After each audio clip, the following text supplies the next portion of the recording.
영선의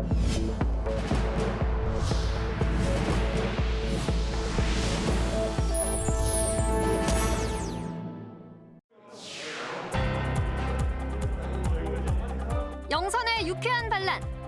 국민의힘 당대표 선거에서 돌풍을 일으키고 있는 이준석 전 최고위원. 박근혜 전 대통령의 발탁으로 정치에 입문.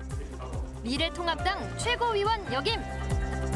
시원한 입담으로 팬덤을 일으키며 대한민국 정치 사상 처음 30대 보수정당 대표에 도전장을 냈는데 대선을 치른 데 있어가지고 단일화 무쇠, 통합 무쇠가 되어서는 안 된다 이렇게 생각합니다. 앵무새같이 그런 말만 반복한다고 해가지고 감나무에서 감이 떨어지는 것이 아닙니다. 정치권을 긴장시킨 이준석 돌풍. 집중 분석합니다. 네, 국민의힘 당대표 경선에서 이준석 전 최고위원의 돌풍이 정치권을 강타하고 있습니다.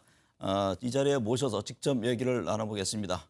이 후보님 안녕하십니까? 예, 안녕하십니까? 네, 뭐 당대표 경선 지지율 1위에 이어서 얼마 전에 한 여론조사를 보니까 대선 주자 선호도 조사에서도 4위를 차지했던데요. 최근에 이제 이준석 현상 이런 말까지 나오지 않습니까? 네. 왜 사람들은 이준석 후보의 지지를 보낸다고 보세요?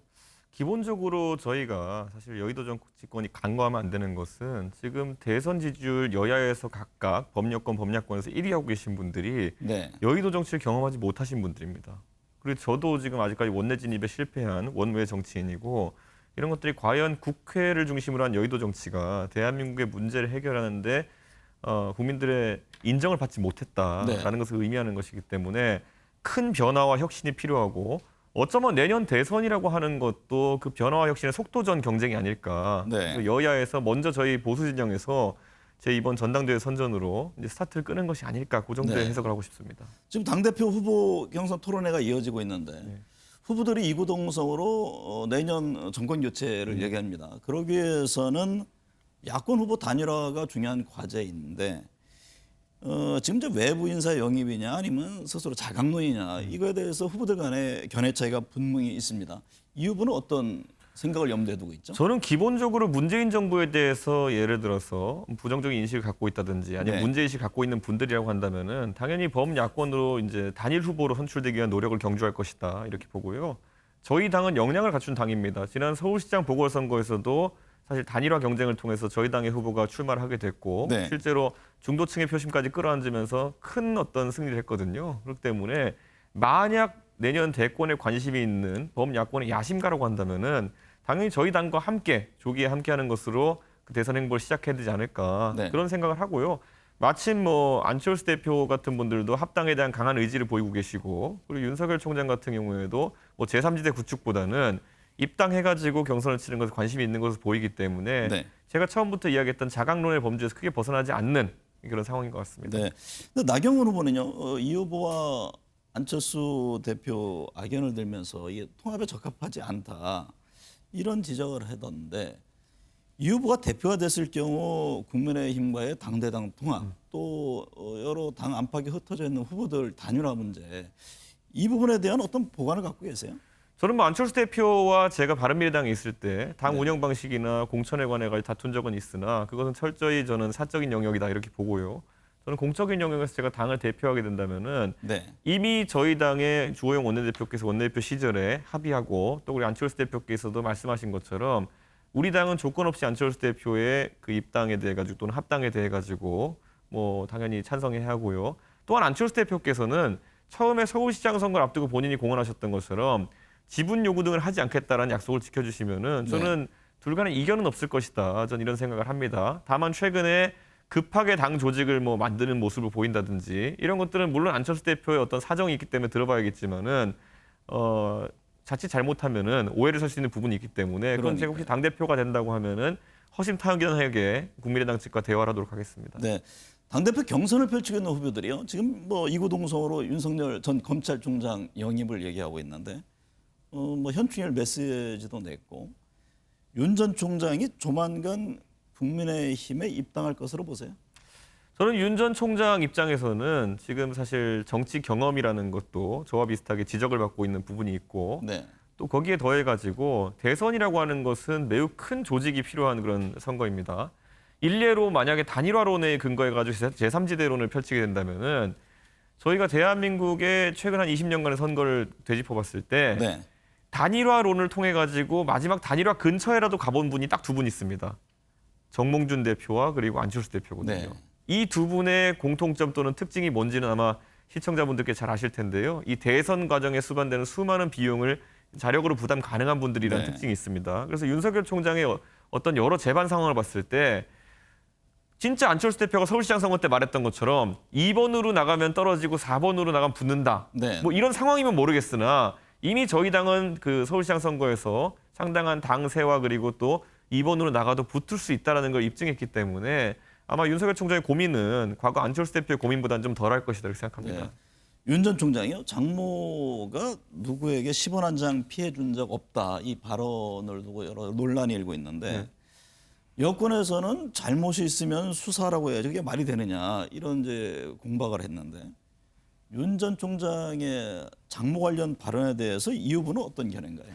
저는 애초에 저 말이라는 것이 윤석열 총장이 어떤 공직 후보자로 입후보하고 아니면 준비하는 과정에서 본인이 밝힌 입장이라기보다는 네. 전언에 가까운 것이거든요. 네. 사실 전언이라고 하면은 저 10원은 한 장 발견한 적 없다. 이거는 수식어에 가까운 것이기 때문에 전해지는 과정 중에서 다소 과장이 있었을 수도 있고 여러 사정이 있기 때문에 저는 저런 부분을 과민하게 반응할 필요는 없다 이렇게 생각하고요. 네. 실제로 윤석열 전 총장이 만약에 본인의 검사의 전문적인 식견으로서 사안을 들여다보고 저런 판단을 했다 그러면은 네. 나중에 그 결과까지 책임을 져야 할 것입니다. 근데 그게 아니라 전원 과정에 단순히 좀 과장이 있었다고 한 것이라면은 네. 아직은 뭐 크게 반응할 필요는 없다고 생각합니다. 네. 검사의 식견으로 발언했다면 책임을 져야 할 사안을 방법이다, 들여보고 이런 말씀이네요. 대한민국의 검사의 최고 중에 최고라고 하는 분이 만약에 문제가 있는 사안은 문제가 없다라고 옹호한 것이라면은 네. 공사 구분에 대해 가지고 정치인의 자질로서 문제 지적이 될 수 있겠지만은 저는 지금까지는 아무리 봐도 저것은 전언에 가까운 것이고 네. 저 표현 예를 들어 10원 한 장 이런 것은 네. 수식에 가깝다 수식어에 가깝기 때문에 저는 지금 섣부른 판단할 필요 없다고 생각합니다.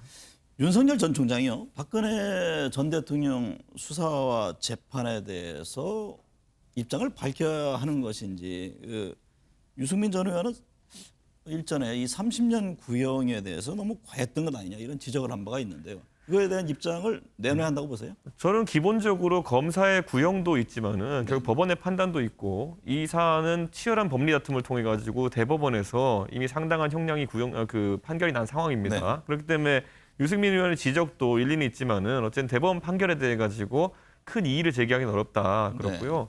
저는 윤석열 총장이 공무원으로서 본인이 행한 직무에 대해 가지고 하나하나 입장 표명을 할 필요는 없다. 저는 이렇게 네. 생각합니다. 네. 그래서 저는 이 부분에 대해 가지고 앞으로 당내에 진입하는 대선 주자가 있다고 한다면은 본인의 어쨌든 형사적 잘못이나 이런 것이 있다면 입장 표명할 필요가 있겠지만은 직무 수행 중에 있었던 일에 대해 가지고 과도한 공격을 할 필요는 없다 이렇게 네. 생각하고 제가 대구에서 연설하면서 공존의 가치를 이야기했습니다. 네. 박근혜 대통령에 대한 탄핵 문제만 하더라도 저희 당 안에서는 찬성과 반대가 갈립니다. 그 입장들이 공존할 수 있어야지 저희가 대통합을 이룰 수 있는 것이지 네. 한쪽이 조금 더 새가 크다고 아니면 한쪽이 목소리가 크다고 해가지고 상대를 무릎 꿇려가지고 이제 단일화하는 의견을 낸다는 것은 저는 그거는 다소 좀 무리가 있다 생각합니다. 근데 대선 후보들의 경쟁이 본격화될 경우 어쨌든 간에 보수 대선 후보들 중에서는 이 부분에 대한 정확한 입장 표명을 끊임없이 요구할 가능성이 있거든요. 저는요 사실 제가 대구 연설에서 오바마의 그 연설을 인용한 것처럼 네. 어떤 사안에 대한 판단이 진짜 악의에 의해서 비롯된 것이 아니라면은 각자의 선의가 충돌하는 상황 속에서 그걸 인정해 주는 것이 공존이고 존중이다 이렇게 생각하거든요.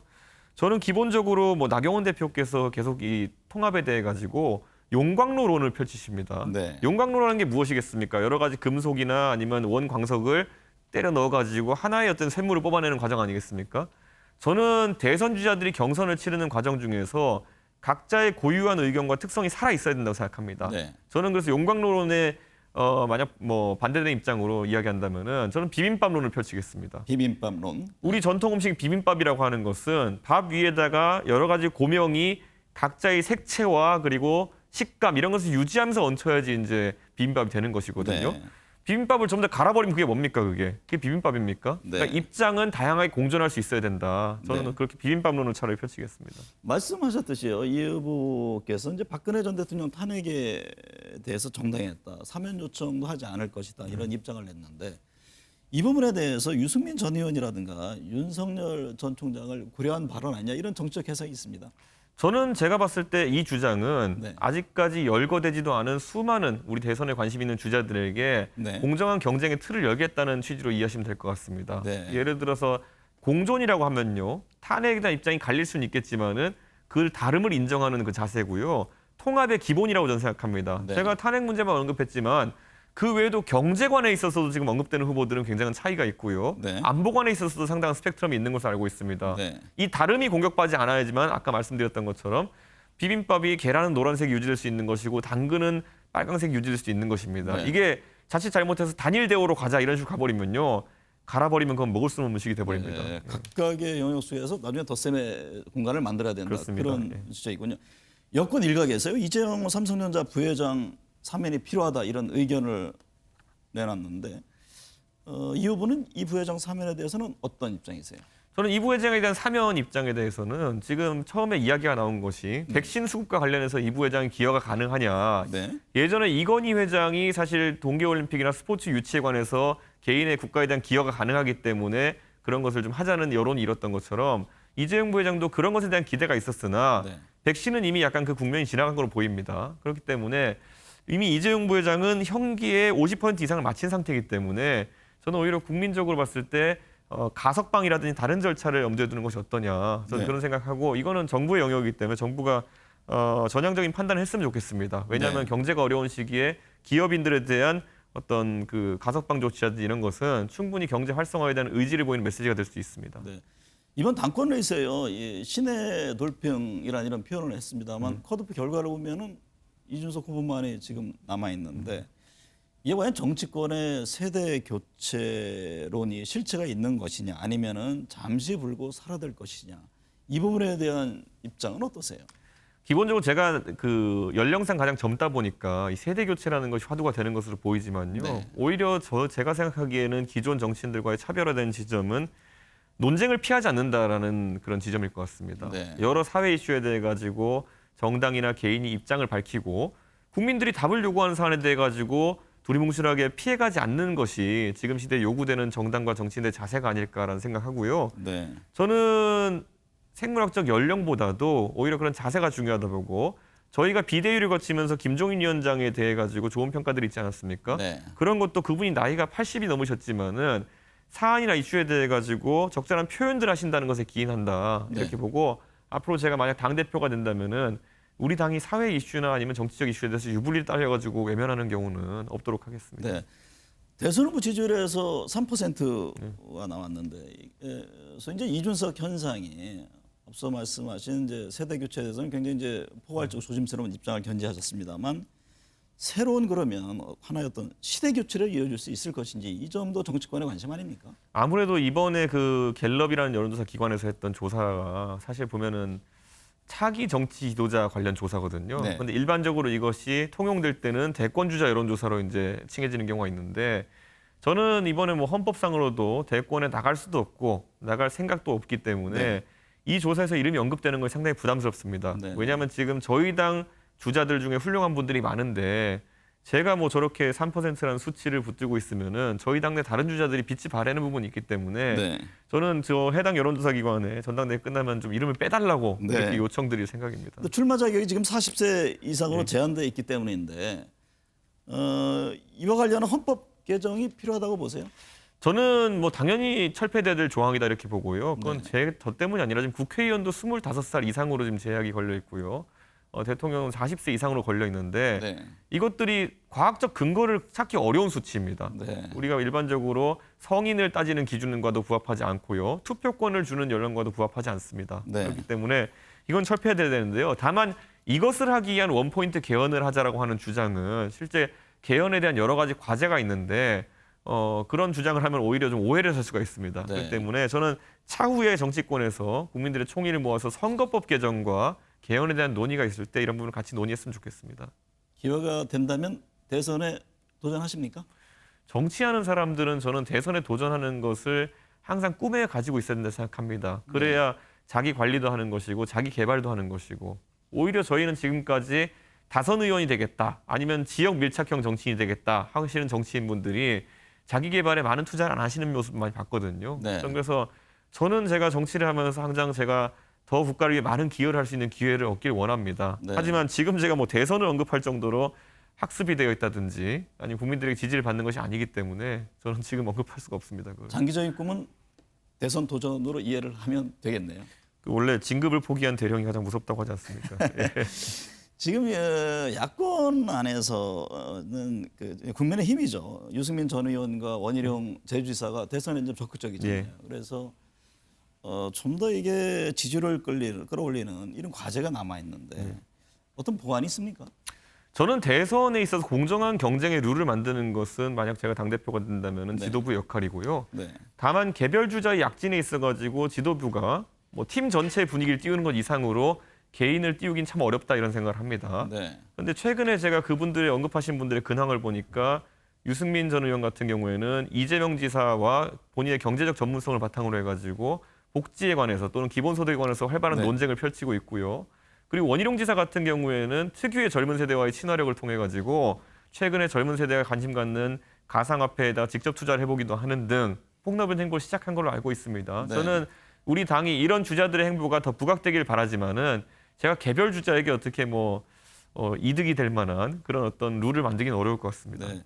야권의 잠재적 대선 후보로 윤석열 전 검찰총장 외에 김동연 전 부총리라든가 최재형 감사원장 등등 이제 거론되는데 앞서 말씀하셨듯이 한 울타리로 모이는 게 중요한 과제가 될 것이고 이들 후보들에 대한 생각을 좀 해봤습니까? 평가는 어떤가요? 저는 김동연 부총리와 행동을 같이 하시는 분 중에 저랑 친한 분들도 있기 때문에 그 근황을 계속 전해 듣는데요. 국가에 대한 고민이 굉장히 많으시다라는 이야기를 들었습니다. 그리고 실제로 고민하는 과정도 그렇고 고민하는 내용도 그렇고 네. 국민의 공감을 살 수 있는 내용이 있다 이렇게 좀 파악하고 있습니다. 네. 그리고 이제 최재형 감사원장 같은 경우에 현직에 계시기 때문에 그리고 또 문재인 정부의 잘못된 점을 파헤치는 감사원장의 위치에 계시기 때문에 아무리 정치권에서 그분의 가치를 인정한다 하더라도 섣부르게 정치와 연관해서 그분의 이름이 나오게 하는 것은 네. 그분의 직무 수행에 오히려 부담이 될 수 있다. 네. 하지만 저희가 야당 입장에서 해야 될 것은 최재형 감사원장의 어쨌든 감사에 대해 가지고 고발도 들어가고 여권에서 부당한 탄압을 하려고 한다면은 저희는 당연히 국민의 입장에 서가지고 감사원장을 그런 정치적인 어떤 공격에서 방어해줄 필요는 있습니다. 네. 저는 그 정도 역할이고 만약 최재형 감사원장이 그 탄압을 이기지 못하고 어떤 다른 선택을 하신다면은 그건 그 뒤에 저희가 판단할 문제입니다. 네. 지금 여권은 이재명 경기지사가 앞서고 있고 또 이낙연 전 대표, 정세균 전 총리, 이광재 의원이라든가 김두관 의원 등등이 지금 뛰고 있습니다. 국민의힘 입장에서 어떤 후보가 가장 두려운 상대가 될 것으로 보세요? 제가 국민의힘 입장에서 말씀드리기보다는 제가 봤을 때 네. 가장 두려운 것은 역시나 그 젊은 세대를 향한 이제 이슈 파이팅이 이제 대선의 주 화두로 떠오를 것 같은데요. 네. 아무래도 그런 속도감이나 아니면 포착력 같은 경우에는 이재명 지사가 지금까지 두각을 드러내지 않았나 네. 이런 생각을 하고요. 사실 이광재 의원 같은 경우에는 이 부분에 대해서 굉장히 고민을 많이 한 것으로 저도 전에 들었습니다. 네. 그렇기 때문에 아직까지 이분이 보따리를 다 풀어놓지 않았지만은 이광재 의원 같은 경우도 젊은 세대와 접촉을 늘리는 과정 중에서 상당한 파괴력이 있을 수 있다. 네. 이런 우려가 약간 있긴 합니다. 차기 대선의 시대 정신, 가치는 무엇이라고 보세요?